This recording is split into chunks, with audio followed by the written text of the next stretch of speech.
the United States is extremely concerned. And the reason for this is because of what just took place today surrounding Taiwan.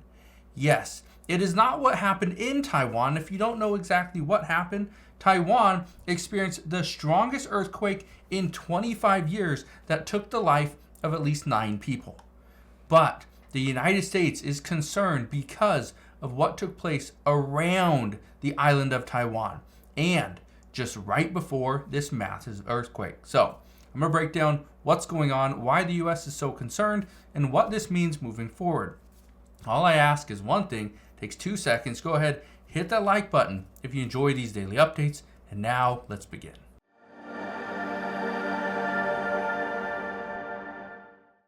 So here's what happened. What we learned this morning is that Taiwan experienced the strongest earthquake in 25 years. This earthquake, it shook buildings and it shook cars. Just look at some of these clips.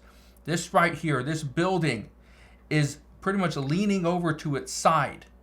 How crazy is that? And yet it hasn't fallen. That's the good news. But it doesn't stop there. There's a lot of issues. There's a lot of buildings that need to be examined and need to be inspected, whether or not they're even safe to stay in. But look at this. This right here, cars were driving down the freeway, and look how violently the earthquake is shaking them. Yeah, this is something that happened as well. But all this stuff, again, concerning for people of Taiwan and many people around the world who rely on stuff from Taiwan. But it's actually this right here. China sends warplanes, boats around Taiwan following a phone call between Xi Jinping and President Biden. Now, I want to be very clear on this. Now, there's a lot of reports that say that China sent these warplanes out right after the earthquake, the 7.4 magnitude earthquake. However, there's more reports that are indicating that China actually sent these warplanes and these boats. Okay, they sent these before.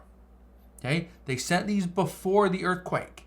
Now, the reason I bring this up, and this is one of the reasons why the United States is very concerned, is because there are now reports stating that China sent out the warplanes and boats right before this massive earthquake, and that they got reports that there was a chance of an earthquake. And so that was something that potentially slowed them down a little bit. But here's the big concern. If this earthquake wouldn't have happened, some are speculating that China would have tried to invade Taiwan this week. Okay, I want to show you this.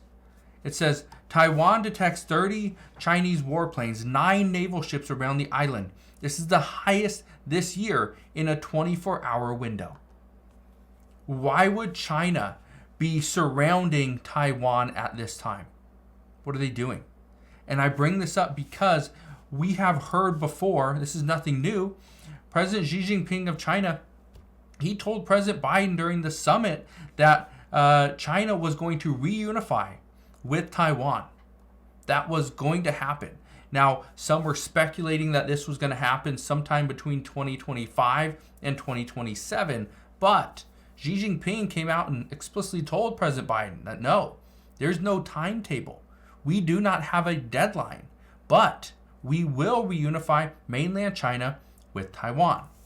Now, all this stuff, again, there's a lot of just talk because we have no clue. We have no indication. We don't have any reports from the FBI or anything that's telling us that, yes, China is going to invade Taiwan on this date exactly. We don't know that. All we know right now, there's a lot of pressure on China to do something about Taiwan. China wants to reunify Taiwan with mainland China. We understand that. President Xi Jinping, that is his goal. President Biden, one of the things that he's concerned with is if this were to happen right before the election, reports indicate that President Biden would easily lose millions and millions of votes, all because he's going to allow China, again, not my words here, but President Biden would allow China to invade Taiwan without the United States doing a thing. There's a problem. President Biden cannot go to war with China, but at the same time, if he were to allow China to invade Taiwan and we do not do anything about it, that's why millions of people are expected to vote against him. But again, this is just part of the problem. Now, one thing I can tell you right now is Taiwan is struggling. What we learned from the Washington Post just recently is that 9 people lost their lives, 963 have been injured from this 7.4 magnitude earthquake. Now, where does this leave Taiwan moving forward? The problem is Taiwan has to pretty much clean up the city. They're going to have to demolish buildings and then pretty much rebuild these buildings. This is going to take some time. This is also, and this is one of the reasons why the United States, U.S. officials are very concerned, is that China could swoop in here and help Taiwan and offer all their services, just so many different benefits. And Taiwan may not have an option but to take it. Because again, there's a possibility of more earthquakes, but this is one that I've seen some reports, seen some interviews where people that live in Taiwan, they're saying this is the scariest earthquake they have ever faced. Not only that, but there's also concerns of tsunamis.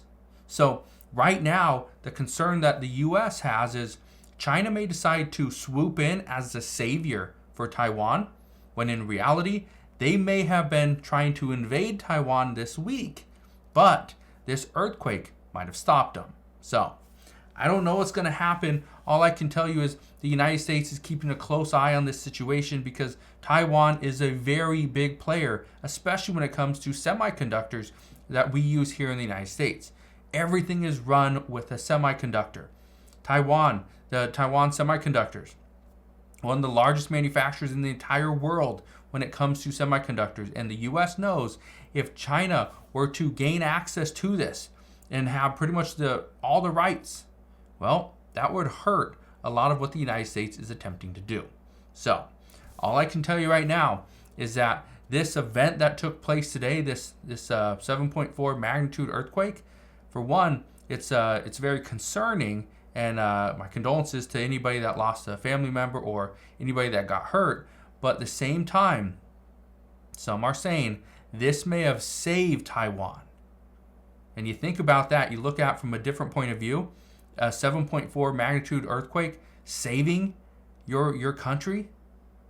I don't know. Let me know your thoughts down in the comment section below, but that is what we know as of today. So again, thank you guys for watching. Consider subscribing, and I'll see you guys on the next one.